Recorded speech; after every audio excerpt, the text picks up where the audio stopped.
This is Adoption the Long View, a podcast brought to you by adopting.com. I'm your host, Lori Holden, author of The Open-Hearted Way to Open Adoption and co-author of Adoption Unfiltered. Join me as we take a closer look at what happens after you adopt your child and begin parenting them. Your adoption journey isn't over then, it's just beginning. In this podcast, you'll hear from a variety of thought-provoking and influential guests as we help you make the most of your adoption journey. Like any trip worth taking, there will be ups and downs and challenges. Here's what you're going to wish you'd known from the start. Ready? Let's go. When our adoptees are young, we cannot anticipate how, when, and if they will process their adoptedness someday as adults. Such processing may not even be on our radar if we've heard nothing to counter common adoption narratives like, adoption is no big deal, just parent them like they're your own, or love will get us through everything. For adoptees, figuring out their identity with the added layer of adoption and the eventual realization that in order to land in this family, they first had to leave that family, these are aspects of their lives that require extra thought, attention, and integration. An adoptee has underlying currents in their life story that may or may not bubble to the surface, but exist nonetheless. If our adoptee does one day dip their toes in that current, oh, how we hope it will be a gentle and smooth journey for them. Don't all parents want their child to have an easy time of the big things in life? Some things we parents can't control, but some we can at least influence. What might we do to support such processing early in their lives when everything involving separation and attachment is outsized in the scheme of things? As we wind down this podcast, which will conclude at the end of this year, I am so excited to welcome two thought leaders to talk with us about the adoptee consciousness model. It was conceived by a team of adoptee scholars, including Dr. Jae-Ron Kim, here with us today. Many adoptees have related to it, including Patrick Armstrong, also here with us today, who unfurled on social media how the adoptee consciousness model was playing out for him in his own lead up to becoming a parent. Just like you may already be thinking of ways to support your child in the future, like saving for college, you are going to want to better understand what is in store for adoptees who embark on this journey, because today, right now, you are helping to set a foundation for the integration and processing they may eventually do at some stage in their life. What will you one day wish you'd known about setting that foundation now? Let's welcome in Dr. Jae-Ron Kim and Patrick Armstrong. Hello, you two. Hello. Thanks, Lori, for inviting us. Yes, thank you, Lori. That was an amazing introduction. Thank you so much. I am so excited to have you two here today. I've been envisioning all these questions that I want to ask you and how I better want to understand this model myself. This is the part where I tell you about yourselves. Dr. Jae-Ron Kim, PhD, MSW, she, hers, is an associate professor in the School of Social Work and Criminal Justice at the University of Washington at Tacoma, located on the traditional territories of the Puyallup peoples. Prior to completing her doctoral degree, she worked with foster and adopted children and families and with adults with disabilities in residential care. Jae-Ron's research is focused on the well-being of adoptees, exploring disability, race, and transnational experiences for adoptees. Her research includes the racial, ethnic, and adoption socialization practices of Korean American adoptee parents, the use of out-of-home care for adoptees, residential treatment, group homes, and foster care, and adult inter-country adoptees with adoption displacement experiences. Jae-Ron's research also explores the preparation and training of professional social workers. As a public scholar, Jae-Ron is passionate about engaging in community-based projects. Her blog, Harlow's Monkey, which focuses on the transracial, transnational adoptee experience, is one of the longest-running transracial adoption blogs in the United States. And I can vouch for that because when I started writing at lavenderluz.com, 17 and a half years ago, Harlow's Monkey was already well established and it continues to be well respected. Patrick Armstrong, he, him, is a passionate storyteller, critical conversationalist, and proud Asian American adoptee. He's the host of the award-winning podcasts Conversation Piece, about the missing pieces of the conversations we're already having, and The Janchi Show, a show that explores and celebrates the experiences and stories of Korean adoptees everywhere. He is also a keynote speaker and moderator, having worked with clients including Purdue University, the Indianapolis Colts, and Indiana Sports Corp. Patrick currently lives in Indianapolis with his wife, their son, and their cat. So All that is to say, J-Ron, you and I worked together on the inclusive family support model along with Angela Tucker. And Patrick, you and I have gotten to meet in person when Sarah and Kelsey and I were there for our book launch in Indianapolis early this year. So it is such a special treat for me, and I'm sure for our listeners, to have you both here today to teach us more about the adopted consciousness model. So as we get started, just bring in the context of why the three of us are here today. So J-Ron, would you tell us your two paths to becoming an adoptee and an adoptee scholar? Sure. So I was born in South Korea and adopted to Minnesota in the early 1970s when I was about 3 years old, just before my third birthday. And was raised in a white family. I often describe that had a very idyllic childhood, kind of your typical Midwestern. Patrick, you're nodding your head, and you say like a very typical, supported, loving adoptive family. But I think the one thing that was really starkly I was aware of from a very early age was that as the only Asian adoptee in the family and one of very few people of color in my neighborhood, my church, my school, my community, the adoption part didn't really hit me until I was older. It was more the racial things that I was kind of paying attention to and thinking about. And so that kind of leads me to how I became an adoption scholar, because I found the adoptee community when I was in my late 20s. I was 29. I reconnected with a friend of mine. A couple of years later, I went to Korea for the first time. And by this point, I had already been married for, I got married at 20. So I've been married for about 10 years. I had two kids. And it didn't really have any language to talk about adoption at all until I met other adoptees. And then it was kind of like really quick learning, because suddenly everything about my world became about adoption and about adoptees. And it was these conversations that I was having in the adoptee community that really led me to becoming an adoption scholar. First, by becoming a social worker, and then by becoming an adoption researcher, because I really felt that the conversations we were having in the adoptee community were not being reflected in the research. And so I really wanted to be part of that. I had the privilege by that point of having had a master's degree in social work. I had some years of practicing in social work and meeting adoptees, both through the kind of the practice side of things as well as just being in community. And I really noticed that there were some foundational aspects about how professionals were talking about and practicing adoption facilitation, and adoptive parents and foster parents hoping to become adoptive parents, that their training and preparation just was lacking some pretty key things that adult adoptees were talking about, not kids, but adult adoptees were talking about. And so I wanted to do something about that. That's really what led me to the scholarship, going into a PhD program and focusing on adoption as my research. Thank you for sharing all that. And I'll be one of those adoptive parents who has benefited from your curiosity and your drive to include adoptees, adoptee-led research in this area. Patrick, could you tell us your two journeys here? One, being an adoptee, and two, being a content creator and podcaster. Sure. So, like J-Ron, I was born in South Korea. I was adopted in 1990 at 3 months old and ended up with a white family in rural Indiana. Idyllic is a great way to describe it. I should probably start using that, but I generally say I had a generally positive adoption experience, very supportive and loving family. Community was fairly close-knit because it was a small town. But similarly to many other folks, I grew up in racial isolation and was one of 0.03% Asian population in my small town. So that caused me to do a lot of rejection of my identity in order to survive those circumstances. Despite having all of that love and support, there was no love or support when it came to microaggressions or racial whatever you might have. We just didn't have those conversations. And if we did call it out as bad behavior, there were no consequences or follow-up to show me that this was something that truly did stoop to the level of being bad enough to carry that label with it. And so that's how I navigated the world for my entire life until I was 30.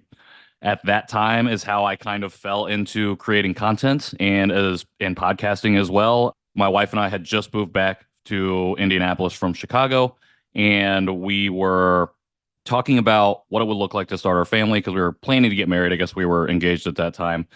And we were also living in the beginning of a pandemic, the beginnings of lockdowns, as well as watching the world kind of set itself on fire and be set on fire by a number of different things, particularly within the Black community, state violence specifically directed at the Black community, and then a lot of violent rhetoric and then actual physical violence being directed at Asian Americans. And all of these things were happening at once. And I had my coming to consciousness moment one night when we were sitting on the couch watching a movie called Always Be My Maybe. It's an Asian American rom com, but something about the beginning of that movie just clicked with everything else that was kind of happening in the world. And I remember I just looked over at my wife and I said, how am I going to raise our kids to navigate the world as Asian when I don't know how to do that? And the next day, I had been listening to podcasts and I searched Asian American in the podcast app and came across the podcast that I really fell in love with, ended up guesting on that show. And by guesting on that show, I was put together with two other Korean adoptees, KJ Relke and Nathan Nowak. And one thing led to another, and we started the John Chi Show, which is that show about the adoptee experience, specifically Korean. And then we've started to broach more broadly Asian.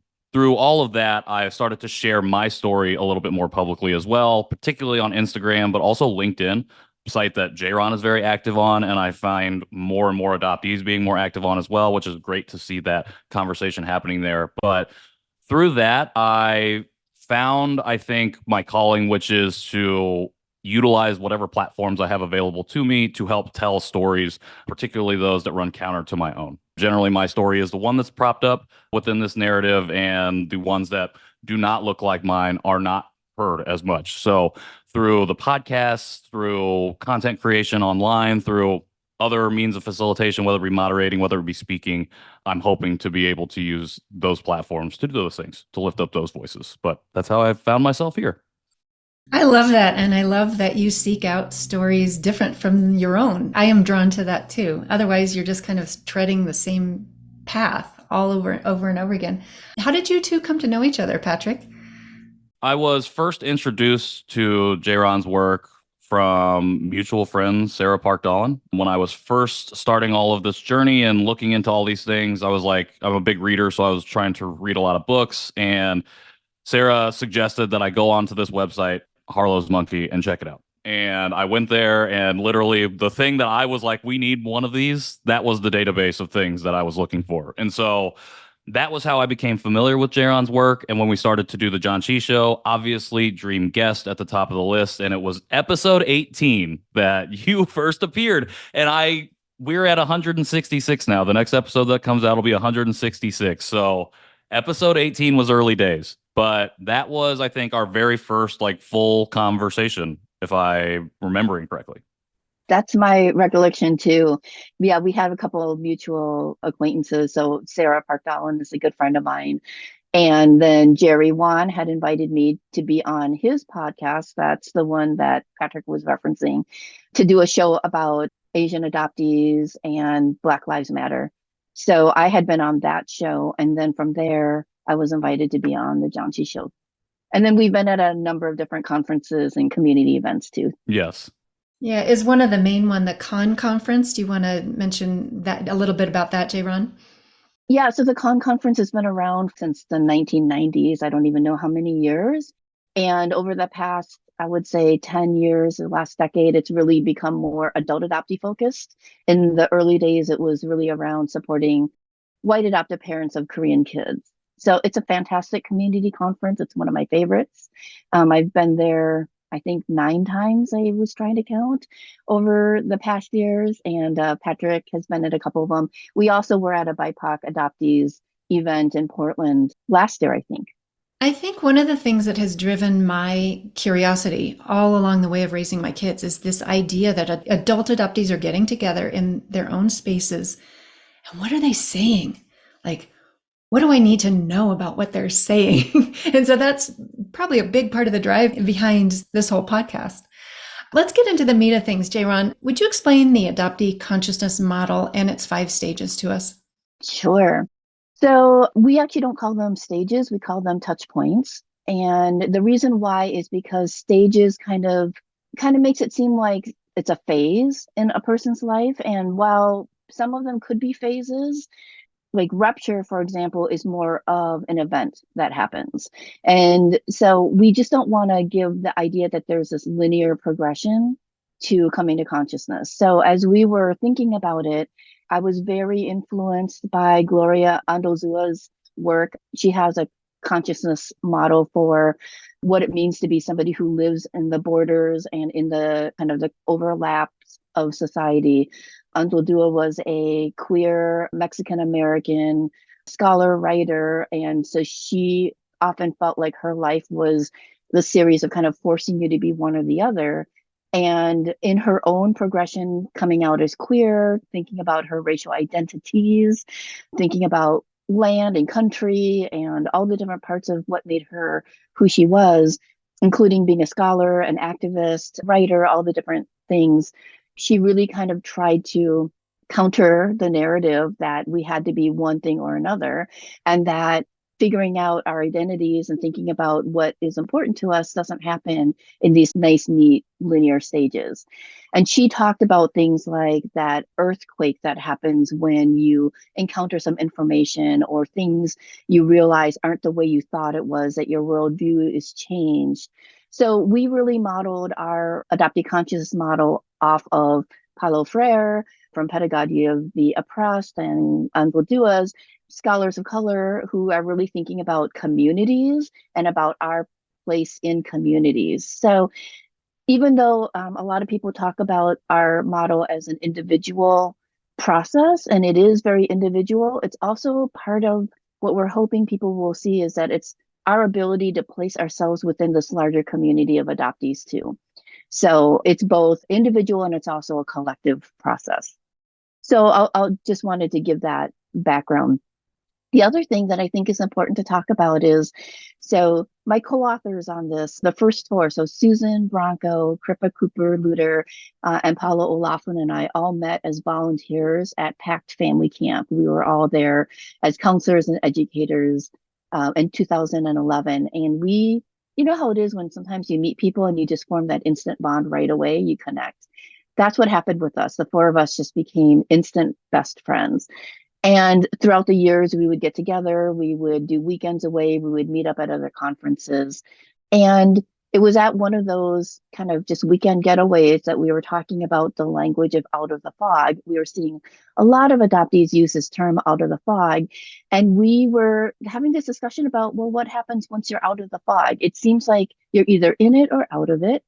And there also, we were noticing some kind of what we thought was not great reactions to this term, like a sense of shame if you were not out of the fog and what that meant. And we didn't like that. So we wanted to expand it a little bit more and kind of think together, what does it mean if we're supporting each other in community for people who are both in the fog, in air quotes, or out of the fog? And what does that mean once you're out of the fog? And does out of the fog even mean that you are like fully out of the fog? Or can you still have some areas where you're still buying the narrative or believing, you know, the dominant narrative? And then we invited Grace Newton to be part of this conversation with us because she had just written this autoethnography about taking a class in college that was critical of adoption and how that was for her as a Chinese adoptee to be confronted with all this information that she hadn't thought about before. And so we invited her to be part of it because she just did such a beautiful job of writing about that experience. So the different touchstones are status quo, and that is where we describe people as just kind of either not really considering adoption as being important in their lives or thinking that adoption is what the dominant narrative of adoption tends to be, which is very all positive. It's a win-win-win solution for everybody. There is no loss or loss is minimized, kind of being a champion for adoption, some of those sorts of things. Just not wanting to consider any kind of critical aspects of it, both either in an individual way or in a kind of a practice or macro way. And then rupture is that point in time when you get that information. For me, it was reconnecting with a friend that I knew when we were children and meeting when we were in our early 30s and kind of having my mind blown like, oh, right. She's saying things that I've experienced, but I've never really verbalized or talked about before. It's like realizing that adoption isn't all just win-win, recognizing, oh, I've had these feelings and these thoughts in the past, but I didn't have a way to describe them or a language for them. And so I just pushed it down as if it were my fault that I was feeling any of these negative things, not realizing that's just a normal part of being an adoptee. So rupture is kind of like that earthquake that happens to us. And then dissonance is what we call the touchstone of where you're kind of confused and not sure what to do next about this information that you've just experienced and or received. And for some people, and so we think of our model as a spiral, not as a progression, because from that rupture to dissonance area, a lot of adoptees might say, this is too much information. I don't want to think about it anymore. And you know what? Status quo is great. I want to be back in status quo again. And they may stay there a little bit of time, or they may stay there permanently. Like the whole idea is that our lives are not just in a linear progression, that different things, catalysts can change us. Becoming a parent for sure was an important one for me. Meeting other adoptees was another part for me. Becoming a social worker was another catalyst for me. So there are a lot of things that could happen that will kind of provide that point of rupture for you, and then that dissonance. What do I do now with that? And then expansion is what we call that time when you're really doing a lot of exploration. You're trying to gather more information. You're exploring personally or collectively what this new information is going to mean for you or means to you. And so we see a lot of generative things happen during this time in a person's life, this touchstone.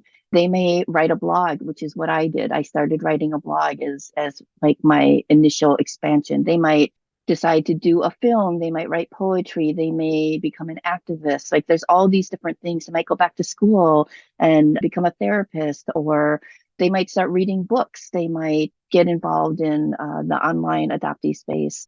We see lots of people starting organizations, starting groups, traveling back to their home countries, starting a birth family search. There's lots of things that people do, all in ways of trying to support, that next, wherever they're going to be, that next part of their life. And then our last kind of touchstone is forgiveness and activism. And it seems like these are kind of two really different elements, but we feel like they go together a lot. The forgiveness part really speaks to this idea of, we can't always change what happened in the past, but we can now start to think about what we want to do in our future. And sometimes that involves forgiving ourselves for what we didn't know, forgiving ourselves for how long we stayed in status quo, forgiving ourselves for not being more active, for believing things, forgiving ourselves for trusting the wrong people in our adoption process and our journey. It could also mean things, and this is where we sometimes get pushback, forgiving our adoptive parents or adoption agencies or even larger society, because they don't know what they don't know sometimes. And, like my parents always said, no one ever told us this. When we adopted you in 1970, 1971, we were told to raise you like we were raising biological kids. And, we shouldn't have just taken that as the word, but we thought we were doing the right thing. That doesn't absolve them for some of the things that I wish that they had done, but it does help me understand where they were coming from. So it's really about kind of extending grace in some of those situations, because ultimately, if I held on to kind of a toxic anger about that, it would prevent me from being able to actualize myself in broader ways. And activism, we really want to make sure people understand activism looks a million ways. So for some people, it's starting petitions, it's protesting, it's, for other people, it's through their writing, it's through their content that they do on social media, it's through individual conversations they're having with other people that nobody will ever know about, but they are changing that narrative one person at a time. So activism can look a lot of different ways. And we don't want people to think that there's one way to be in any of these different touchstones. What it looks like for some people is going to look very different for others. I love how you reframed stages to touch points, not only because it makes it not linear, but it also makes it not hierarchical. Like somebody who's here is better than somebody who's there. And if I can just kind of absolutely. touch on this too, adoption is so emotional, and people going through the process, it just stirs up so much emotion. I've seen people who are activists who are toxic in the way that they are doing their activism. So they're still an activist, but they can be toxic. I can see people who are in status quo who are very kind and give a lot of grace to other people. So we also don't want to associate, like you just said, one touchstone as being better than another. So thank you for bringing that up. I know that this was created by adoptees for adoptees, but I just have to say that the model makes sense to me. And I think this is why I have been so drawn to both of your work around this. I, of course, as an adoptive parent, entered into status quo, what everybody knows. I'm getting ready to do a keynote presentation, and I'm going to talk about my moment of rupture and how painful that was when I realized I didn't know it all and I needed to learn something new. And then the dissonance that comes from knowing that my ignorance may eventually cost my children. Maybe it did cost my children. And then what's the next stage? The expansion. Not stage, touch point. Yeah. The expansion. The expansion. Yeah, I had to become bigger to incorporate this thing that was not already part of me. And then the activism. And I'll tell you, I also see in myself when I was newly getting this knowledge, and I see this in other adoptive parents too, they are sometimes the hardest on the others who don't have the knowledge, and it becomes weaponized, kind of like out of the fog. So there is, as you settle in to the touch points, you do kind of get more comfortable and less combative because you're just more secure in your own process. So because this is an adoptee model, is there anything that adoptive parents need to know, J-Ron, about thinking about this, about using it as a construct for their own children? I'm guessing one of the things is don't push, don't make something happen. Yeah, and the other thing is that the group of us that put together this model have experienced parents expressing that they hope their child won't go through this process. And that is something that you can't prevent. Adoptees are going to go through it at some point or another. And so I think for adoptive parents, if they can kind of listen to other people talking about it and kind of think through their own process. And we've had adoptive parents who've said, we need a model like this for us as well. And, again, just like applying some grace and thinking about like, okay, my kid might, if the parents can't be supportive about knowing that their kids might experience these different touchstones, then they're not going to be able to respond in a compassionate and empathetic way when their child might come to them and say, I'm experiencing this right now. And to help them normalize it and validate their feelings instead of becoming defensive. But it's hard. Defensiveness is just a part of it. We see that a lot in dissonance. But what I say is that if your kid tries and you aren't there for them in that way, where they're in that model, if you can get to that point and then let them know that you weren't there for them, but you do want to listen to them and support them, that repair part is really important. And then, hopefully they'll be able to come back and share with you, and you can be part of this journey together, because otherwise it's going to be very painful. Thank you for saying that. And that was another question I was going to ask you, and I'll ask Patrick about that in a little bit. But first, Patrick, why don't you talk to us about your coming to consciousness, which is the verb I've heard now. Instead of coming out of the fog, I've heard coming to consciousness. What was your journey coming to consciousness during your life prior to impending fatherhood, like up until your 30s? Sure. I do want to just say that if you ended the episode right there, that would be a great episode. I'd listen to it 100 times. That was fantastic. My brain is just moving and grooving. I could listen to J-Ron talk forever about any and all of these things. So thank you. So I think my first moment of post high school consciousness bit would have been when I went to Ball State, which was my first semester of my freshman year. So right out of high school, I took a class, a US history class, and the teacher was just like, at the very first day, I'll never forget, was just like, you're going to learn a bunch of stuff that you did not learn in high school. And basically, he just reframed pretty much America from 1776 to the 80s through Reagan and talked about everything that you just didn't hear in school. And particularly once we got to the 80s, how, really detrimental and how targeted and intentional some policies were for directed towards the Black community, and how those things have permeated and influenced the way that we continue to talk about specific communities today. That was the first time that I started to think differently, but I was never moved to truly change or step out of my own sense of comfort until I reached that actual moment of rupture at 30. I like to think about my 20s in particular, this time right before 30, as my performative era, specifically because that class sparked in me this idea that I wanted to be an ally and an advocate and whatever that meant at that time.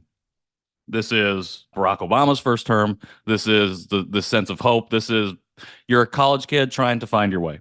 So I wanted to do all these things. But when I look back on my life now and I think about what I was doing at the time, I was learning a lot, but I was not applying the things that I was learning into my own life and into what I actually was wanting to do and advocate and be an ally for.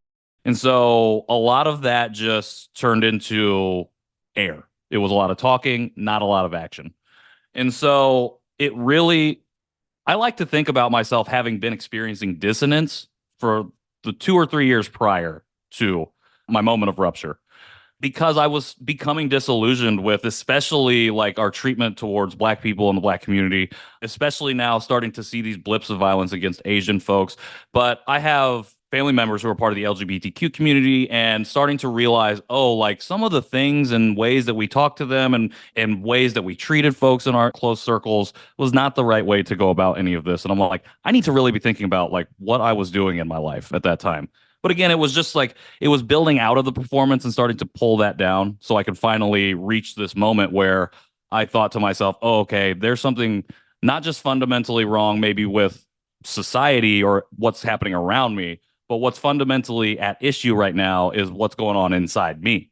And so I loved how you talked about the model as being built in community, how it situates us in community, because that's something I've been on a lot right now, and something that I started to understand as we started to do the podcast was all of our individual stories are so freaking important. And despite the fact that there's 200,000 Korean adoptees and we're like, oh, okay, there's so many of us, and you would assume, and it would be easy to generalize that experience, even when we have a shared idyllic experience of adoption, or even when somebody has a really terrible experience and they share that with someone else, those two experiences are not the same experience. And the understanding of that as I broke through, I guess, the fog at that time and came to consciousness was just the understanding that, okay, all of this time before then, I was trying to understand other people's stories and understand community and home without having understood myself first and how my individual story fits within that larger place. And so by starting to understand myself, I was able to start then understanding where it was that I found myself situated within this larger thread or fabric. And I think I first started following you when you were about to become a father, which happened earlier this year that you became a father, right? February. In February, right? Yeah, you had you were taking no naps in the nap when No I naps. met you. Oh yeah, no back naps in the February. nap. That's true. So how did the adoptee consciousness model, how well did it overlay with you since your fatherhood journey started last year? Well, I think what's really interesting is I feel like in July, I came back from Korea for the second time, and I was just in a place of an unstable place, I would say. My foundation was unstable, I guess, after 3 years of doing a lot of that internal work. And that began my therapy journey. And so I guess I say this because I feel like the model came about at the exact right time, because some of the conversations I was having within the community, particularly coming out of that trip, was trying to acquire language that was created by us. And so I used the fog, the terminology of the fog, a lot when I first came to consciousness. When we were doing clubhouse rooms with adoptees, that was the thing that we were talking about. I think we were talking about those experiences. People were experiencing it in real time in those rooms, moments of rupture, moments of dissonance or expansion. It was really cool. However, as I learned more about kind of where this phrase specifically came from, which is, as far as I'm aware, and what I've learned is it was coined by Nancy Verrier from The Primal Wound. Nancy Verrier, an adoptive parent, The Primal Wound, a book that a lot of people in the adoptee community like and reference as something that's been very powerful for them. And for me, since I started this journey, it's always come back to how do we create something that's ours, and not still. There's this idea of reclaiming. Okay, we can reclaim that language, but it just didn't feel right to me. And so as I was going through my own therapy journey, as I was thinking about what it would mean to become a father and expand my own family, this model drops, and it came at the right time because it helped me to then situate myself at the time in these stages of this model, but understanding it now as touchstones and touch points, and thinking about it as, or looking at it as the spiral, but also the intersectionalness of how the model was originally displayed in that first graphic. I was like, this is what I've been looking for, and this is what I've been searching for. And essentially, I shifted the way that I started to talk about my own story to incorporate these different touchstones and phases, or these touchstones and touch points, because, like you just said, Lori, what I've been craving has been, how do we take some of these concepts that we talk about within our community and put them within a framework that allows people outside of the specific adoptee community to better understand it, to better understand their own place within that and their adjacency to it. And I think the model specifically does that. And I think for me, especially, it was a timing thing. And it came about just at the right time to help me figure out, okay, this is how I needed to be talking about this, particularly as I was sharing some of these revelations in therapy. So your trip to Korea was part of it. And then will you tell us about your journey into adoptee consciousness? Sure. So we actually self-published our idea on our blogs in 2022, but it was September 2023 that it was published in an academic journal. We had revised it. And so we were doing some social media things before the launch of that. So that's, yes, that must have timing been it. seems Yes. really right. Yeah. So my own consciousness journey, I kind of spoke a little bit, I referenced reconnecting with a friend that I had when I was a child who was a Korean adoptee and going to Korea. She had started a group in Minnesota for people who lived outside of the metropolitan Twin Cities area, so more rural Korean adoptees. And I was doing things with her and her group. So those two things, going to Korea for my first time and then reconnecting with her, were two big moments of rupture for me.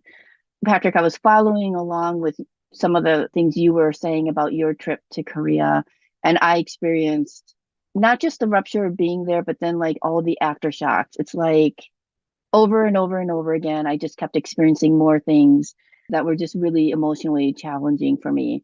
And then that helped me get interested in becoming a social worker. I was a college dropout. I was a very average, nothing spectacular student. I didn't know what I wanted to do. I went to college and dropped out. I went to another university and dropped out. I attended community colleges. And I had kind of given up on the idea of getting a degree at all. And I was doing some volunteer work for actually the adoption agency that I was adopted from. And I was doing some other related mentoring programs, and they asked me if I would do a mentoring program in their international adoption program. So it was that experience there where then I was encouraged to consider, like, maybe you should think about being a social worker. You've been doing all this mentoring for us for, at that point, like 5 years. So in my early 30s, I went back to school, and I had the really good fortune of having a professor who was a Black transracial adoptee and a child welfare expert. And my mind was blown. It was, like you talked about that class that you attended, Patrick. My mind was blown being in the social work program. First of all, it was a unique program. All of my faculty professors were people of color. I didn't have a single white professor in that program. And that's really unique. And then having somebody I had an Indigenous Native American professor who talked about the boarding schools who talked about the Indian Adoption Project. I had a Black transracial adoptee professor who talked about orphan trains and the foster care system and racial disparities. And that all really connected for me. And I realized at that point that my individual story couldn't have happened without all these other displacements that other people of color, Black and Indigenous people in the United States had experienced. Like that set the stage in motion for Korea to even start its program. So that was another big rupture for me, realizing that here I had grown up thinking I was just this unique story of somebody who had been wanted and saved from this orphanage in Korea to being like, oh no, I was just part of this larger system of child displacement. That doesn't diminish. And here's where I think a lot of people feel, we tend to live in a society that's all or nothing, but that doesn't diminish the fact that I had great parents, loving parents, that I was raised, I was, given lots of support and education and everything. But it was that ability for me to start to become critical of some of these larger systems and practices at play, and kind of this tendency for there to be the single narrative about what family should look like and how family should be. And that influenced how I came to be adopted. So you can hold both things at the same time. And dissonance is where you really struggle to do that. And so, like a lot of people, I think I've talked to so many other adoptees, whether you're transracial or not, same race, domestic, transnational, kinship, whether even adoptees adopted by relatives, still can experience this real sense of dissonance from trying to understand how I can be loved and love my family and also be highly critical or understand these other mechanisms that took place. And so for me, that was largely my college experience. And again, after that, I started writing my blog as an attempt for me to kind of understand all these different things. And the blog, is so old now, it's 18. I joke that it can, it's an adult now. But I think one of the things that is really important to understand about my blog is that if you were to go back and read it from the start, which that would be quite a deal, you'll see my progression over time, even how I've thought about things. And so I want others to understand that what I say today may change tomorrow, because as new information comes along, as new experiences happen, I could move my way through this consciousness model differently again, and on different things. We also wanted to make sure, like for me, I started having more of a racial reckoning before I did around adoption. So the racial things kind of happened to me more in my 20s, where I started identifying as a person of color, thinking about how I was going to raise my kids as people of color. But the adoption thing didn't happen until later. Boy, ain't that the truth about reading your old stuff. Me too. And sometimes if people do find some of my older posts, instead of cringing, I'm just hoping that they're looking at the year that I wrote it and my own developmental stage as a parent. So I think there are a lot of people listening who maybe don't have the transnational, transracial pieces. They have the trans family pieces. So I'm thinking about the rupture touchstone, and impending parenthood is something that can trigger that. Going to college and having your mind just blown open in all the ways can be doing that. Traveling around the world, from the stories that you've both heard from other adoptees, can you tell us any other ways that tend to open up that space, Patrick? Open the space between for the rupture, for the prompting to come to consciousness. I think it's really hard, because I think at the end of the day, you can't be prepared for rupture. You can learn about this model and you can internalize it and know each touchstone really well. I'm like, I really don't want to say phase or stage, and I keep trying to add it on to touch. Like, you can know all these things, but your moments of rupture are going to occur at times when you're not prepared for them. And like J-Ron said, she had racial reckoning prior to like adoptee or adoptedness reckoning. And I would say mine was similar, even though they were back to back. And so the always be my maybe thing was a rupture within my racial and ethnic identity. 2 days later, I was sent a study called too Korean to be white, too white to be Korean, about 12 Korean adoptees who grew up in the Midwest. That was the rupture point for me as an adopted person to start thinking about those things. And so those two things intersected then, and I went down them in different ways. But I feel like for rupture, you can't prepare so much, but you can create a foundation that when those moments happen, you are as prepared as you can be to handle the fallout. And what does handling the fallout look like? It looks like a million different things. The fallout's going to be different for everybody. Might move you back into another touchstone. It might accelerate you to another place as well. You don't know what that could look like. And by making space, it's simply by, I think, and this is advice I give to adoptive parents all the time, is by constantly and actively creating opportunities to engage with that particular thing, whether it's your ethnic or racial culture of origin or the adopted person in your life's culture of origin, or whether it is the system of adoption itself or the narratives and themes about it, whether we need to be thinking critically and talking critically about them all throughout your life as we move along. Those are the ways that you build a stable foundation. So that way, when rupture does happen, okay, stuff's going to hit the fan regardless, and it's not going to be easy. If it is, that's great. Please hit me up. I would love to hear your story and share it to the world. But at the end of the day, from the stories that I've heard, rupture happens at all different times in all different places for all manner of people. And if we can do a little bit of that work each day prior, a little bit of that making space by talking about these things, by being open about it, by affirming the person in your life in whatever they might be feeling or seeking at that time, that's just going to give us a little bit of a runway that when rupture does happen, you're there. And like we said before, or like J-Ron said, if you're not there, willing to find and hold yourself accountable down the line when you have an opportunity to come back and say, I wasn't there then, but I would like to try and be there now. And I think that's the other part of making space, because sometimes even as an adoptive parent, you're on your own journey, and it's honestly not on an adopted person to push you or pull you in whichever way that you're going as well. You're going to go there, and you're going to get there when you get there. That's part of that making space that we can also embody as well. And at the end of the day, the things are going to happen in the way that they're going to happen. So if we can build that runway out a little bit more as we're 5, 10, 15 years old, it gives us an opportunity to soften the landing of rupture. I don't know exactly what it looks like, but it allows us to be, in a better place to approach it. That's such an important point that you just made, Patrick, and it makes me think, J-Ron, of our inclusive family support model. We're laying the groundwork now, even though rupture, which is not a bad thing, it might be a good thing, even though that may be years away. You don't know when it's coming. It's going to surprise you and everybody when it does come.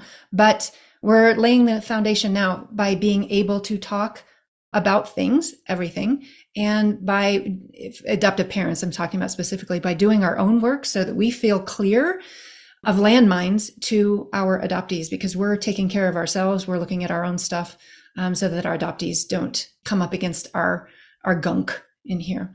Can I add one thing really quickly? Yeah. I just want to add that if you're not laying the groundwork, if you're not building the foundation, rupture will happen much further down the line, because like for me, it happened at 30 because I was rejecting my identity so deeply because of the environment I grew up in. Despite the idyllic nature of my adoption, I still experienced things that caused me to create a mask and to reject this part of myself.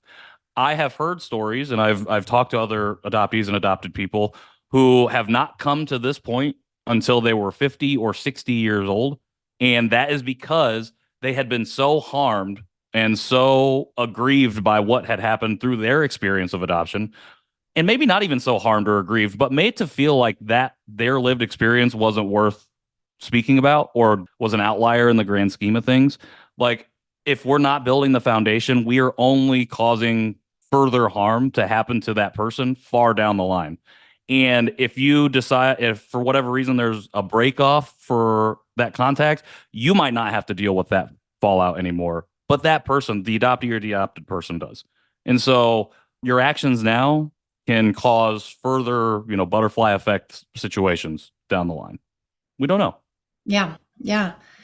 J-Ron, in case there are people listening who don't have inter-country or transracial experiences, I'm guessing they're not off the hook for this eventually coming for their their adoptees, this growth coming. This is a growth model. So are there any other triggers that you've seen in your work with adoptees that are independent of transracial and intercountry? Yeah, absolutely. And in fact, I think in some ways, not that it's harder, but it's really different because you can, like Patrick was kind of alluding to, you can mask for a longer period of time. So a lot of same race adoptees, Black adoptees raised in Black families, white adoptees raised in white families, domestic in the United States, they still have oftentimes this sense that something is off or that they can recognize that loss, but it's not okay to talk about. And in fact, in some ways, I think it can be really even harder because adoptive parents can pretend that the child wasn't adopted because visually there may not be that difference. And so that makes it even more unsafe, I think, for adoptees to feel like they can start to explore their adoptee identity. And I meet a lot of adult same race adoptees. And I think they're the ones who oftentimes, like Patrick, you were just saying, don't start to really go through this journey until they're in their 40s, 50s, or 60s. And it's a lot harder because then at that point, they oftentimes have expressed that they feel like they were lied to and betrayed, that these conversations weren't happening earlier, and that they feel very alone with it. And I think it also is harder for them to find that community in many ways, again, because if you're white or if you're Black and you're raised in that same family, it's nobody's going to look at you and say, oh, you must be adopted, because they're not seeing your family photo and noticing that difference. And so even with some of the transnational adoptees, like from Russia, who are adopted into white families, they can also experience the same sort of experience. And so, yeah, I think that from what I've heard, when there is that reckoning, when there is that identification, when they do start to learn about the history of adoption practices, in many ways, it can be even more hard hitting because they have such little language to talk about it, even less than those of us that are actually used to having our difference recognized, maybe minimally recognized, but at least recognized. Can you account for why some adoptees take the journey through consciousness and some don't? Patrick, do you have any ideas about that? I think a lot of it comes back to what I was talking about in terms of building like an affirming safe space to learn and grow and understand yourself. I think at the end of the day, I've been talking a lot about the privilege of storytelling. And I think what I mean by that is this conversation right here, it's a privilege to have. And it's a privilege for me to be on the receiving end because y'all could not share anything with me. And like, that's totally okay. Like at the end of the day, it's any conversation that we have with each other is a privilege to be able to sit in and learn from. And I've learned that through podcasting and through the last 4 years of this work. And what I've also learned and discovered is that I think we take that privilege for granted and we don't give it the proper respect. And when we don't do that, we create these unsafe situations for people who then, for whatever reason, an infinite number of reasons, feel like they aren't allowed to or they are not worthy of sharing their story because it's already been told before, or somebody's got it worse than you, or X, Y, Z. It doesn't matter what the excuse is. These are the reasons that they've been given to now become shells of themselves or go within themselves to a point that they won't ever come out. And I think at the end of the day, that's when we've created a situation in our society where it feels unsafe to be your full self without having to move within specific lanes in order to make it to the next step, wherever you're trying to go. And I think at the end of the day, that's what causes some people within our community specifically to go forward and to move out of status quo, to move through dissonance, to experience rupture or not. And like J-Ron was talking about earlier, some people learn about status quo or learn about some of these things and they go, not really for me. And then they take a step back because, again, if you're coming to it at 60 years old, I don't blame you. You have a whole life ahead of you. When I had my rupture moment and I started to go through all of this, I was like, I feel like there's 10 years of my life. I feel like I'm 20 again. I feel like there's so much time and that I have to make up. I cannot even, it's hard for me to fathom an extra 10, 20, 30 years of life having been lived to then have this moment of, oh, my life is not what I actually thought it was. How do I define that? How do I redefine that? What does that mean? Like that's a lot. And for me, like if that were to happen to me at that age, I don't know if I would want to go through it either. So I think there are a lot of factors that cause us to want to go through it or not. And I think the work of J-Ron, the work that you're doing, Lori, and a lot of people out here is necessary work for more folks, particularly within this community, to feel like they can share, to feel like, oh, my story does matter, whether it's positive, whether it's a negative experience, no matter what has happened. It's the work of this and of sharing and disseminating all kinds of stories that gives people not only the feeling of safety, but the feeling of bravery to start to share when they're ready to do it. Thank you. J-Ron, do you have anything to add to that? No, I mean, I think minimally, I just think that for some people, that rupture can be empowering and it can really activate a sense of urgency around, okay, now I want to do something with this information. For other people, it can be very disempowering because it can feel like I'm feeling betrayed or like I was lied to my whole life about this. And as Patrick was saying beautifully, it could make you just say, I don't need that extra stress. I don't need that in my life. I want to be comfortable. And honestly, it's really hard to be in a place of rupture and dissonance. Nobody really wants to be in those spaces. And so I guess the only other thing I would say is I think everybody does go through this journey, but how long they spend in these different touchstones might be very, very different. And they may skip through and they may settle someplace. I've known adoptees who seem to be in dissonance for almost their whole lives. And because they just are like, I don't know what to do now about it. And so whether it's avoidance or whether it's other kind of behaviors, they might just stay in that space because they don't know where else to go. And that's where other resources and community and therapy might all be helpful for some folks at those different stages too. But yeah, I just want to acknowledge it looks really different for everybody. So I tend to say less that people don't go through the stages, and it's just that they may start to explore and then they go back to a place that feels better for them. But it doesn't mean they're not still constantly having these ruptures. I mean, I think whether you're in kind of think about being in status quo your whole life, you're still going to experience ruptures. It's just what you do with that. And something that you said, J-Ron, triggered me to think that although we've talked about this as an adoptee model and I've talked about it as an adoptive parent model, I can so see this also being a helpful model for the birth parent experiences too. And the status quo being a place where a lot of people stay, and then the rupture, dissonance, expansion, and activism being a place that other people go. So Patrick, we had a chance to hear from J-Ron about what to say to parents who don't eventually want their adoptees to do this potentially hard thing, leaving the comfort of status quo. What are your thoughts on that for parents who might be dreading it? I mean, you can dread it all you want. Like J-Ron said, it's gonna happen.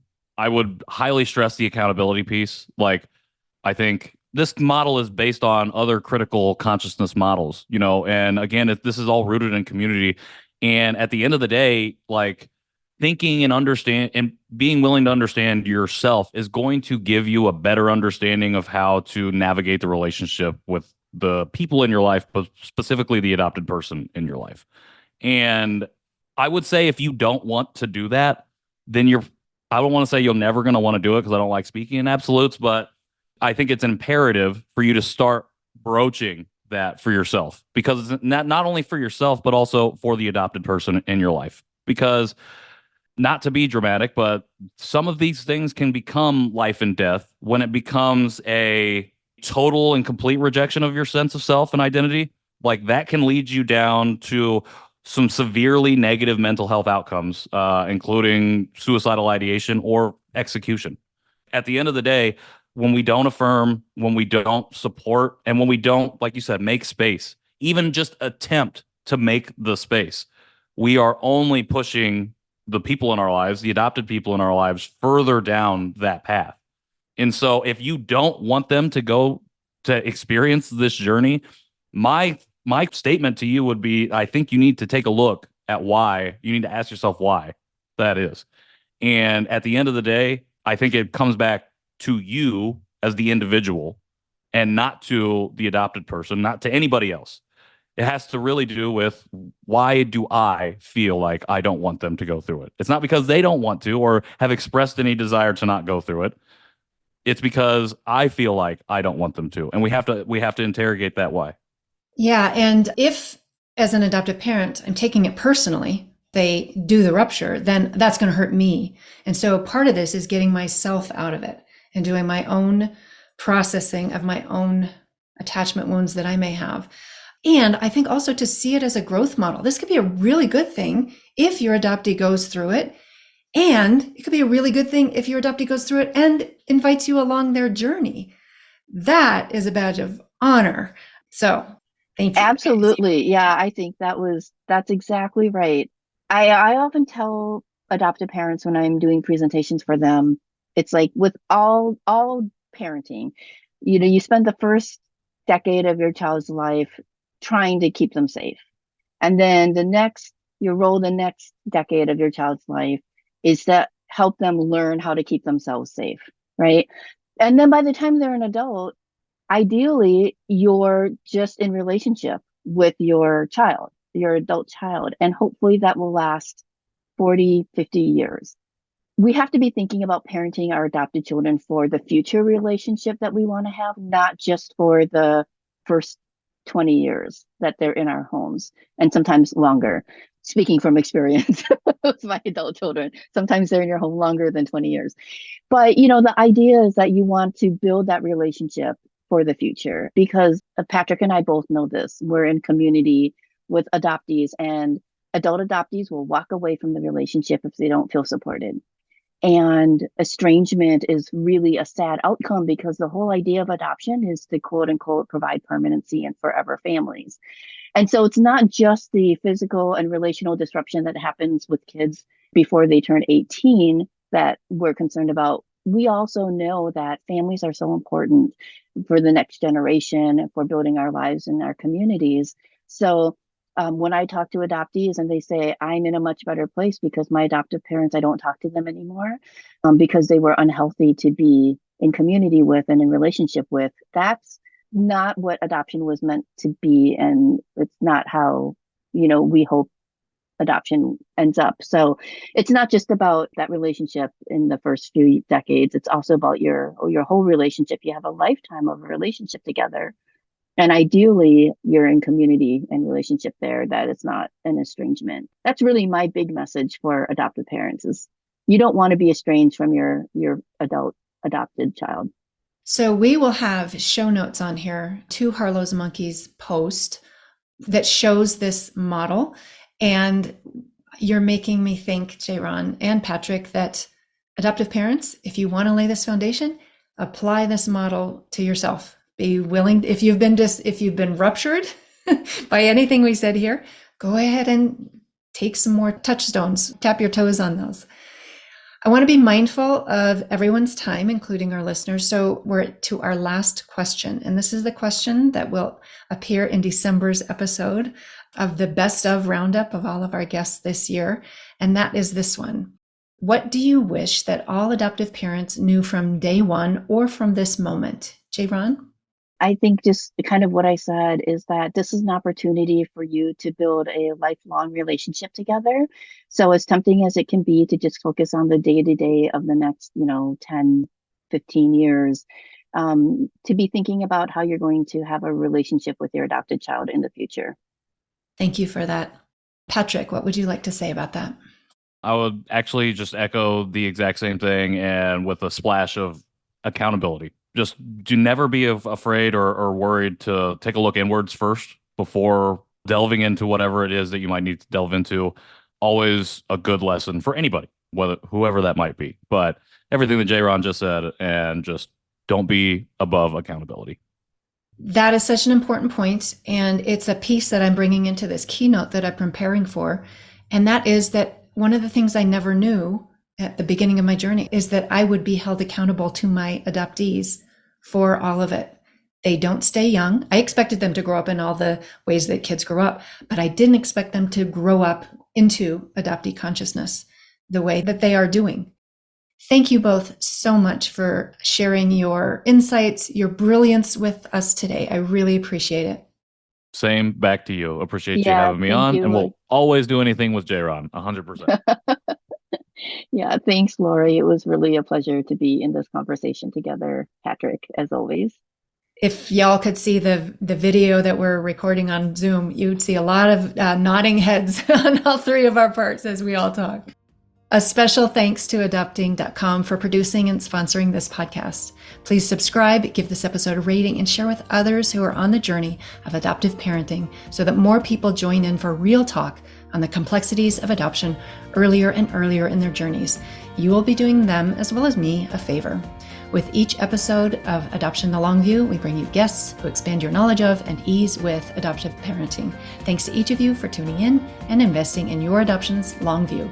May you meet everything on your road ahead with confidence, curiosity, compassion, and consciousness.